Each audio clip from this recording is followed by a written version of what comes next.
कैसे हो भाई? तो कैसे आप सोच सकते हो कि इस महीने में इतनी सारी गुजराती फिल्में आ रही है कि कंटेंट ही कंटेंट है हमारे पास रिव्यूअर्स के पास से। तो कभी आप सोचते हो ऐसा कि एक गुजराती फिल्म ऐसी आएगी जो मतलब आउट एंड आउट एंटरटेनिंग हो? बहुत सी आई है, नो डाउट।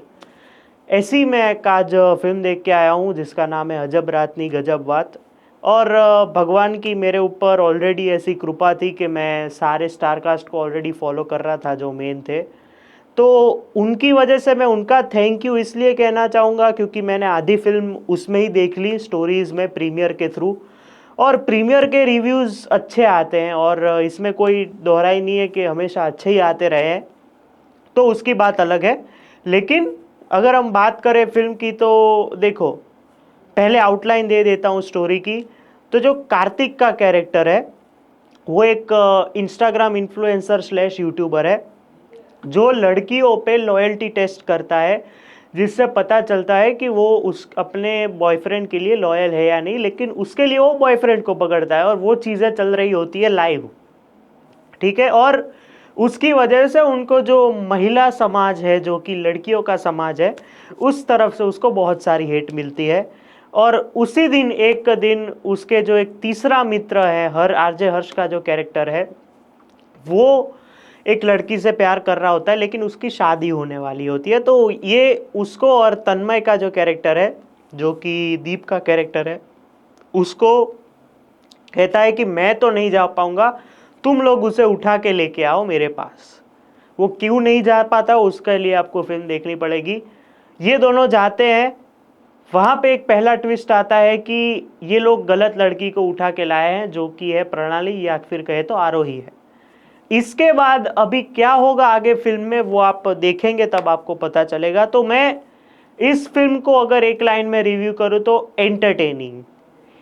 एक पैटर्न होता है ना, मेरे हिसाब से ये मेरा मानना है कि आप जब भी कोई एक स्क्रिप्ट, एक पूरी एक दिन की स्क्रिप्ट देख लो, चाहे फिर वो लोचा लापसी हो, कोई भी हाहाकार हो, ये हो, काले लगन से हो, कोई भी एक दिन की स्क्रिप्ट जो होती है ना, उसमें एक हार्ड चीज़ क्या होती है कि आप किस तरह से उसको दिखाओगे, किस तरह से आप उसको मतलब पूरी जो आप तो एक ऐसे ही देख रहे हो कि ये पूरी एक रात की कहानी है, लेकिन वो तो हर रात को शूट कर रहे हैं ना।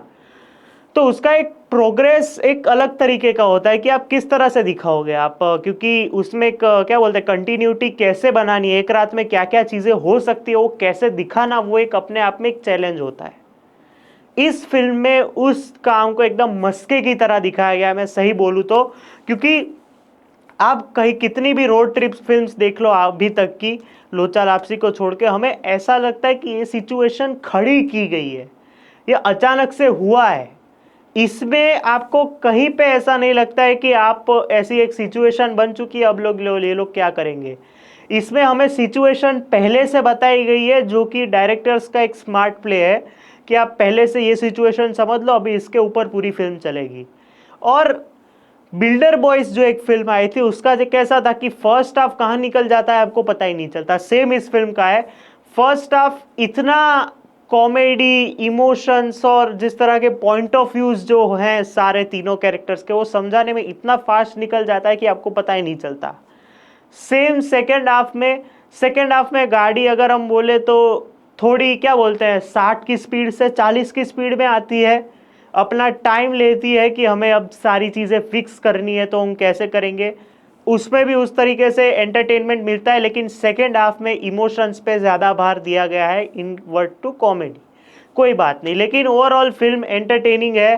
कुछ एस्पेक्ट्स की अगर हम बात करें तो इसमें ड्रोन शॉट्स बहुत सारे हैं, और स्पेशली जब ऊपर के गाड़ी के जो ड्रोन शॉट्स है वो बहुत बढ़िया है। क्योंकि आप अगर एक गाड़ी को टर्न होते हुए या फिर ऐसे गाड़ियाँ जा रही है उसके ऊपर, वो चीज़ एक बढ़िया तरीके से एग्जीक्यूट की गई है। प्लस सेकंड जो चीज़ है, इसके जो टाइटल क्रेडिट्स हैं, अब पूरी फिल्म में रात, जो टाइटल में भी अजब रात है, रात की कहानी है, तो टाइटल भी पूरा रात का, माणिक चौक हो या फिर सिंधु भवन रोड भी है आई थिंक, सारे रोड, माणिक चौक, फिर भद्र मंदिर, सब कुछ रात का दिखाया गया है, जो कि एक और इंटेलिजेंस है इस डायरेक्टर्स के थ्रू। तीसरी चीज है कि इमोशन, जब कोई बंदा रिलेशनशिप में होता है और जो ऐसे कार्तिक का जो कैरेक्टर है जो लड़कियों से हेट करता है, तो जब वो एक पूरी उल्टी पर्सनालिटी वाली लड़की से मिलता है, उसके साथ जो हुआ होता है, तो जब उसके इमोशंस वो समझता है तो वो अपने अंदर क्या लाता है कि मैं क्या कर रहा था और अब मैं क्या कर सकता हूं इस लड़की के लिए। या फिर एक सीन मैं आपको बताता हूं, आरोही को आरोही जब गाड़ी चला रही होती है तो वहां पे उसके सारे इमोशंस बाहर आते हैं। वहां पे भव्य ने जिस तरह से उसको पूरा स्कैन तो नहीं, लेकिन जिस तरह से वो कार्तिक ग्रैंडफादर की इमेज से जो पूरा अलग कार्तिक द पर्सन दिखाया गया है, कि वो पूरा स्कैन कर रहा है उसको कि क्या क्या बीता है इस पे, क्या क्या हुआ है इसके साथ, जो कि हमें कुछ सीन्स में नहीं दिखाया जाता। क्योंकि क्या होता है कि ऐसे जो सीन होता है कि वो लड़की को ऐसे देख रहा है तो वो प्यार के वे में ही दिखाया जाता है, ऐसे इमोशनल वे में आज तक नहीं दिखाया गया है। कुछ नेगेटिव पॉइंट्स की बात करें तो जो दीप का कैरेक्टर है, आई थिंक तन्मय नाम है, उसकी कॉमेडी अगर आप देखो तो सेकेंड हाफ में कम होते जाती है बिकॉज ऑफ इमोशंस। कोई बात नहीं।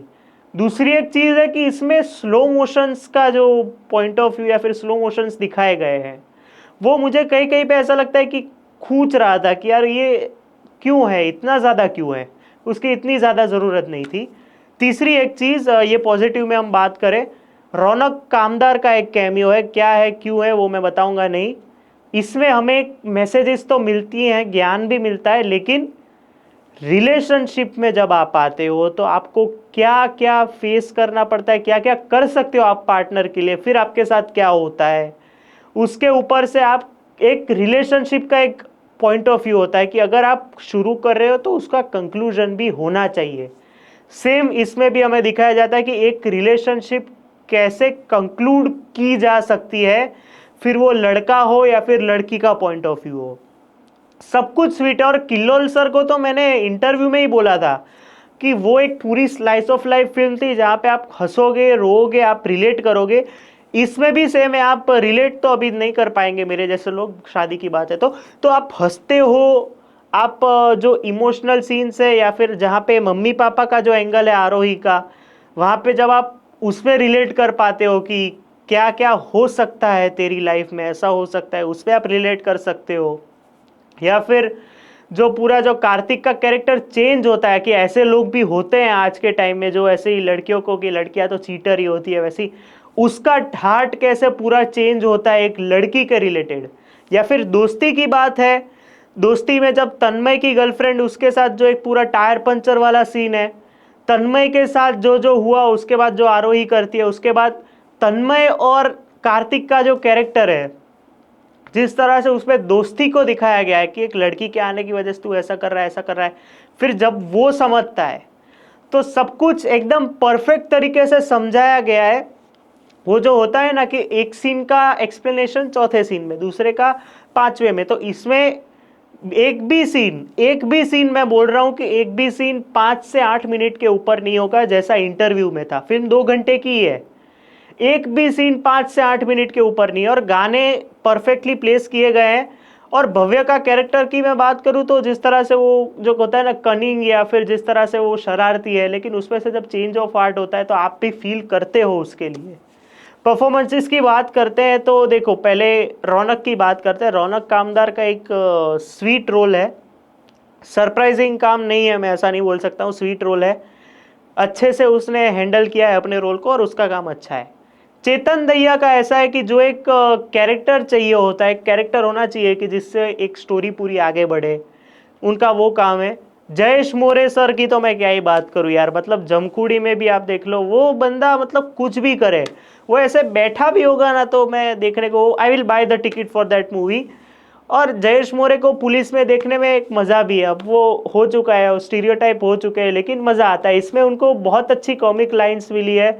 आप जब देखोगे एक सीन में तो जहाँ पे कुछ नहीं बोलना होता उसकी जगह पे कुछ बोलते हैं कि माई डीपेस्ट कॉन्डोलेंस, आई मीन ये वाला, ऐसे करके जो बोलते हैं। उसके बाद बात करें आरजे हर्ष और सलोनी, आरजे सलो अरे आई मीन क्या नाम है, मैं नाम भूल गया, RJ Radhika, sorry RJ Radhika और आरजे हर्ष, दोनों का काम एकदम अंडरस्टैंडिंग कपल होने के बावजूद आरजे राधिका को जो होता है ना कि पप्पा क्या बोलेंगे, मैंने प्यार तो कर लिया, उसका भी एक बहुत बढ़िया मोनोलॉग है लास्ट में कि 18 साल पे अगर आप क्या बोलते हैं कि वोट दे सकते हो, तो 18 साल पे इसकी अंडरस्टैंडिंग भी उनको आ जाती है, तो उसके ऊपर से आप बच्चों को भी अंडरस्टैंड करो उस हिसाब से। आरजे हर्ष और आरजे राधिका का काम एकदम मैच्योर है, ये मैं बोल सकता हूँ। RJ Harsh is one of those boyfriend guys की जो बोलते हैं ना कि एकदम फ्रस्ट्रेट हो जाता है, और जब उसको पता लगता है कि ऐसा हो रहा है तो जिस तरह से रिएक्ट करता है, वो पर्सन को गाली नहीं दे रहा, वो सिचुएशन को गाली दे रहा है, जो भी एग्जेजरेट करते करते गाली दे रहा है, भले ही वो सिचुएशन इतनी खराब हो चुकी है, लेकिन उसका काम एकदम इंप्रेसिव है। सेम विथ राधिका, उसने जिस तरह से वो जो होता है ना कि जब उसका इंट्रोडक्शन सीन आता है, फिर जिस तरह से वो दादी के पास होती है, फिर भाग जाती है, तो उसके क्या रिएक्शंस है, वो रिएक्शंस में उसने बहुत अच्छा काम किया है। प्लस एक जो होता है ना कि अंडरस्टैंडेबल गर्लफ्रेंड क्या होती है, ऐसी होती है, तो उसका काम ऐसा है। प्लस उसके बाद अगर हम बात करें मेन कास्ट की, तो उसके बीच में बताना भूल गया, भरत ठक्कर जो राधिका के पापा बने, उनका काम बहुत अच्छा है। एकदम क्या बोलते हैं कि एकदम स्वैग तो नहीं, लेकिन एकदम नेगेटिव शेड में घुस जाना किसको बोलते हैं, ऐसा उनका काम है। सेम विथ मुरली पटेल और निशु बाबा जो है, निसर्ग त्रिवेदी, उनका काम सपोर्टिंग में बहुत अच्छा है, जो एक इम्पोर्टेंट रोल जो जिसे कहते हैं उनका काम वैसा है। अब आते हैं तीन लोगों पे। दीप वैद्य, यार मैं सही बोलूँ यार तो अब हो चुका है, मतलब कमठान में जिस तरह से वो जो पुलिस वाले बने थे, उसमें जिस तरह ये क्या करेंगे, इसकी रिपोर्ट कैसे लिखेंगे, इसमें वो एक दोस्त भी बने हैं, एक इरिटेटिव पर्सन जो जो प्रणाली के कैरेक्टर से इरिटेट हो चुके हैं वो बने हैं, एक केयरिंग हस्बैंड बनते बनते जिस तरह से वो फेस करते कि यार मेरी सगाई ना टूट जाए, जिस तरह से उसका कैरेक्टर है। दीप वैद्य ने, यार मैं सही बोलूँ तो यार he is the best now, मतलब सपोर्टिंग में से मेन में कब आ जाएंगे पता नहीं चलेगा, और सपोर्टिंग में इतना बढ़िया काम किया है, बहुत बढ़िया है। मतलब एक सीन में बताता हूँ जहाँ पे उनको मतलब कॉमेडी तो उनकी है ही, लेकिन जब मैच्योर जो बॉयफ्रेंड, जो प्रोटेक्टिव तो नहीं लेकिन जो टेंस बॉयफ्रेंड जो होता है वो कैसा होता है, तो जिस तरह से उसमें उन्होंने रेंज दिखाई है वो बहुत बढ़िया है। सेम विद भव्य गांधी, भव्य गांधी ने डायलॉग से ज़्यादा आंखों से एक्टिंग ज़्यादा की है, जिस तरह से वो आंखों से भी बात करते हैं, जिस तरह से वो कार्तिक ग्रैंडफादर से पूरा कार्तिक में चेंज होते हैं, कि जिस तरह से वो लड़की तो ऐसी होती है, लड़की तो ऐसी होती है, पूरे से उसमें से वो आरोही से फ्लर्ट करना हो गया कि लड़की तो यार तुम्हारे जैसी होनी चाहिए, बहुत बढ़िया था। और भव्य को और आगे फिल्म करनी चाहिए गुजराती में स्पेशली, बहुत बढ़िया आंखों से एक्टिंग की है, और expression wise acting wise impressive है।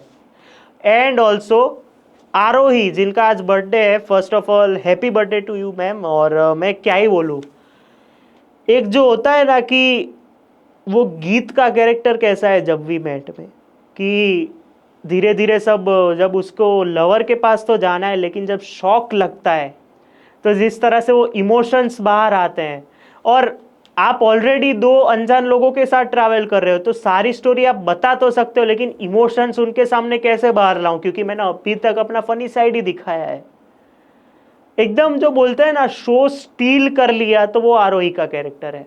जिस तरह से उसका कॉलेज बॉयज हॉस्टल में जो मोनोलॉग है, उसमें जिस तरह से उसकी एक्टिंग है, और जो होता है ना कि बोलते हैं ना कि मैं सही में, मैं शब्द नहीं मिल रहे, सही बोल रहा हूँ मैं, कि स्टील द शो तो हो ही गया, लेकिन जिस तरह से ध्यान उधर ही रहता है, कहीं पे ऐसा नहीं लगता आपको कि यार गलती करती, लेकिन नहीं, इतनी रेंज, मतलब आप इमोशनल सीन्स में उसने बहुत बढ़िया काम किया आरोही ने।